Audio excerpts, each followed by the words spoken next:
Olá, vamos continuar nossa história. Hoje o capítulo 12. Um episódio de 1814. Mas eu não quero passar adiante sem contar sumariamente um galante episódio de 1814. Tinha 9 anos. Napoleão, quando eu nasci, estava já em todo o esplendor da glória e do poder. Era imperador e granjeara inteiramente a admiração dos homens.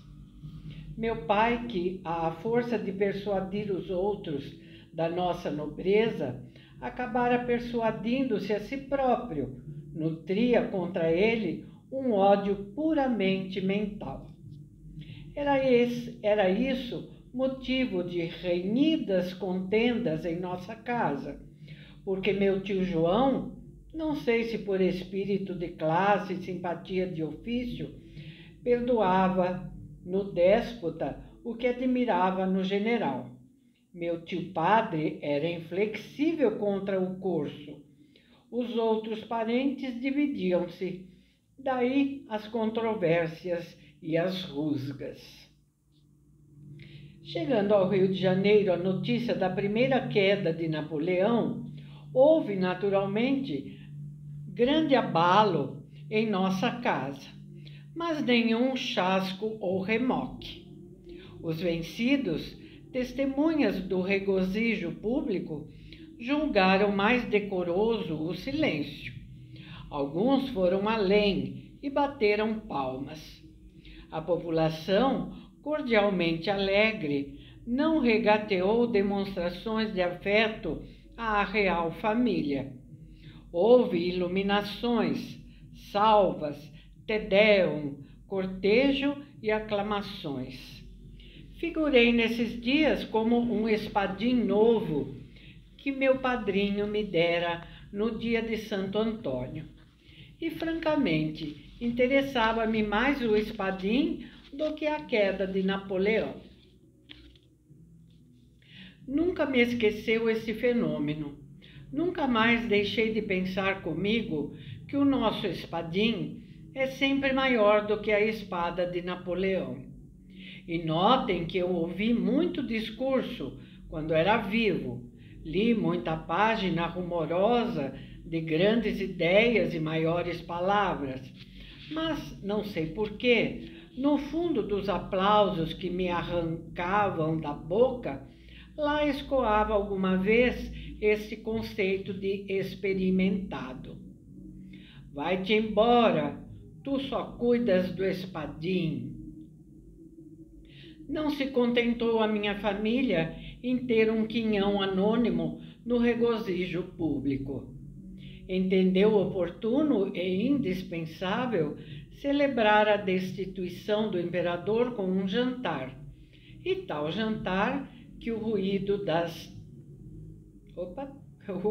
aclamações chegasse aos ouvidos de Sua Alteza, ou, quando menos, de seus ministros. Dito e feito. Veio abaixo toda a velha prataria, herdada do meu avô Luís Cubas. Vieram as toalhas de Flandres, as grandes jarras da Índia. Matou-se um capado.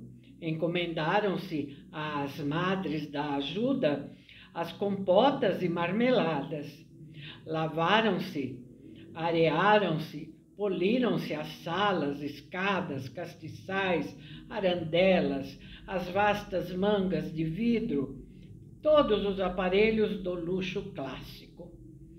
Dada a hora, achou-se reunida uma sociedade seleta, o juiz de fora, 3 ou 4 oficiais militares, alguns comerciantes e letrados, vários funcionários da administração, uns com suas mulheres e filhas, outros sem elas, mas todos comungando no desejo de atolar a memória de Bonaparte no papo de um peru. Não era um jantar, mas um te deum. Foi o que pouco mais ou menos disse um dos letrados presentes, o doutor Vilaça, glosador insigne, que acrescentou aos pratos da casa o acepipe das musas. Lembra-me como se fosse ontem. Lembra-me de o ver erguer-se com a sua longa cabeleira de rabicho, casaca de seda, uma esmeralda no dedo, pedir a meu tio padre que lhe repetisse o mote. E repetido o mote, cravar os olhos na testa de uma senhora, depois tossir, alçar a mão direita, toda fechada, menos o dedo índice fala aqui, que apontava para o teto, e assim posto e composto, devolver o mote glosado. Não fez uma glosa, mas 3. Depois jurou aos seus deuses não acabar mais. Pedia um mote, davam-lhe. Ele glosava-o prontamente, e logo pedia outro, e mais outro, a tal ponto que uma das senhoras presentes não pôde calar a sua grande admiração. A senhora diz isso, retorquia modestamente o Vilaça, porque nunca ouviu o bocage, como eu ouvi no fim do século em Lisboa. Aquilo sim, que facilidade e que versos! Tivemos lutas de 1 ou 2 horas no botequim do Nicola, a glosarmos no meio de palmas e bravos. Imenso talento o do bocage.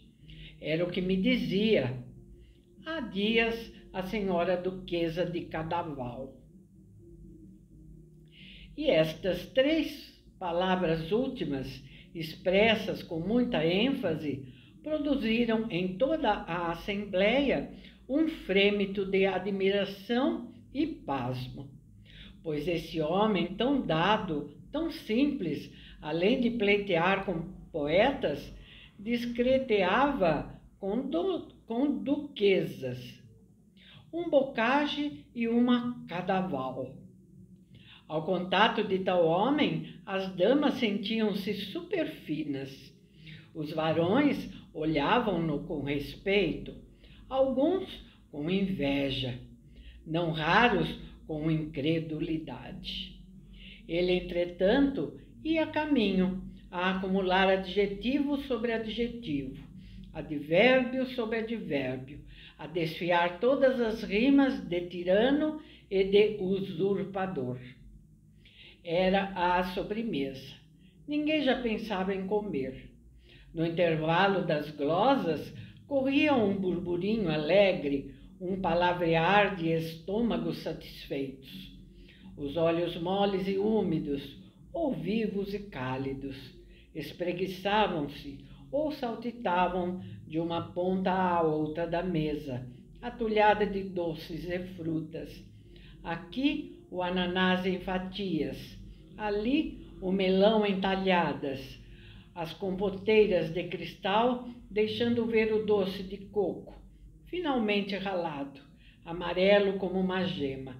Ou então o melado escuro e grosso, não longe do queijo e do cará. De quando em quando, um riso jovial, amplo, desabotoado, um riso de família, vinha quebrar a gravidade política do banquete. No meio do interesse grande e comum, agitavam-se também os pequenos e particulares. As moças falavam das modinhas que haviam de cantar ao cravo, e do minuete e do solo inglês. Nem faltava matrona que prometesse bailar um oitavado de compasso, só para mostrar como folgara nos seus bons tempos de criança. Um sujeito ao pé de mim dava a outra notícia recente dos negros novos, que estavam a vir, segundo cartas que recebera de Luanda. Uma carta em que o sobrinho lhe dizia ter já negociado cerca de 40 cabeças e outra carta em que trazia-as justamente na algibeira, mas não as podia ler naquela ocasião. O que afiançava é que podíamos contar, só nessa viagem, com 120 negros, pelo menos. Trás, trás, trás, fazia o Vilaça, batendo com as mãos uma na outra. O rumor cessava de súbito, como um estacado de orquestra, e todos os olhos se voltavam para o glosador. Quem ficava longe aconcheava a mão atrás da orelha para não perder palavra. A maior parte, antes mesmo da glosa, tinha já um meio riso de aplauso, trivial e cândido. Quanto a mim, lá estava, solitário e deslembrado, a namorar certa compota da minha paixão. No fim de cada glosa ficava muito contente, esperando que fosse a última, mas não era, e a sobremesa continuava intacta. Ninguém se lembrava de dar a primeira voz. Meu pai, à cabeceira, saboreava a goles extensos a alegria dos convivas. Mirava-se todo nos carões alegres, nos pratos, nas flores, deliciava-se com a familiaridade travada entre os mais distantes espíritos, influxo de um bom jantar. Eu via isso porque arrastava os olhos da compota para ele e dele para a compota, como a pedir-lhe que me servisse. Mas fazia-o em vão. Ele não via nada, via-se a si mesmo. E as glosas sucediam-se, como bátegas d'água, obrigando-me a recolher o desejo e o pedido. Pacientei quanto pude, e não pude muito. Pedi em voz baixa o doce. Enfim, bradei, berrei, bati com os pés. Meu pai, que seria capaz de me dar o sol, se eu lhe exigisse, chamou um escravo para me servir o doce. Mas era tarde. A tia emerenciana arrancara-me da cadeira e entregara-me a uma escrava, não obstante os meus gritos e repelões. Não foi outro o delito do glosador. Retardara a compota e dera causa à minha exclusão. Tanto bastou para que eu cogitasse uma vingança, qualquer que fosse, mas grande e exemplar, coisa que de alguma maneira o tornasse ridículo. Que ele era um homem grave, o Dr. Vilaça, medido e lento, 47 anos, casado e pai. Não me contentava o rabo de papel, nem o rabicho da cabeleira. Havia de ser coisa pior. Entrei a espreitá-lo durante o resto da tarde, a segui-lo na chácara, aonde todos desceram a passear. Vi-o conversar com Dona Eusébia, irmã do sargento Mor Domingues. Uma robusta donzelona, que se não era bonita, também não era feia. Estou muito zangada com o senhor, dizia ela. Por quê? Por quê? Não sei por quê. Porque é a minha sina. Creio às vezes que é melhor morrer. Tinham penetrado numa pequena moita. Era lusco-fusco. Eu segui-os. O Vilaça levava nos olhos umas chispas de vinho e de volúpia. Deixe-me, disse ela. Ninguém nos vê. Morrer, meu anjo. Que ideias são essas? Você sabe que eu morrerei também. Que digo, morro todos os dias, de paixão, de saudades. Dona Eusébia levou o lenço aos olhos. O glosador vasculhava na memória algum pedaço literário e achou este, que mais tarde verifiquei ser de uma das óperas do Judeu.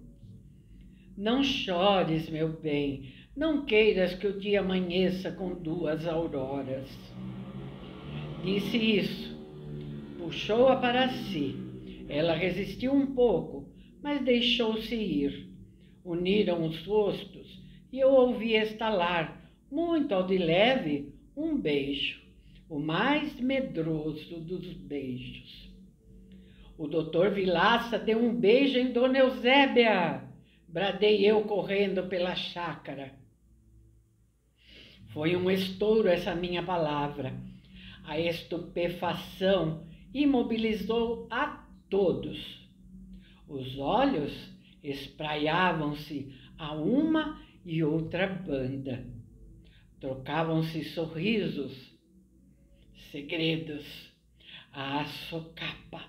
As mães arrastavam as filhas, pretextando o sereno. Meu pai puxou minhas orelhas, disfarçadamente, irritado deveras com a indiscrição. Mas, no dia seguinte, ao almoço, lembrando o caso, sacudiu meu nariz a rir. Ah, brejeiro, ah, brejeiro.